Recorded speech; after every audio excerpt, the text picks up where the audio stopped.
బంగారంతో రూపొందించిన toilet commode న్యూయార్క్లో నిర్వహించిన వేలంలో దాదాపు 107 కోట్ల రూపాయలకు అమ్ముడుపోయింది.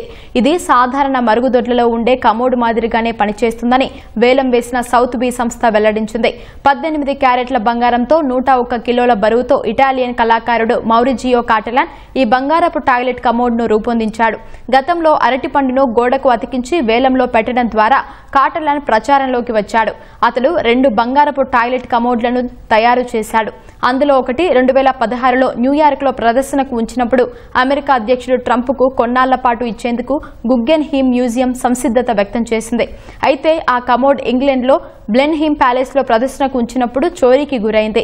ఆ కేసులో 2 అరెస్టు చేసినప్పటికీ దాని ఆచూకీ దొరకలేదు. దొంగలు దాన్ని విరగొట్టి కరిగించినట్లు భావిస్తున్నారు.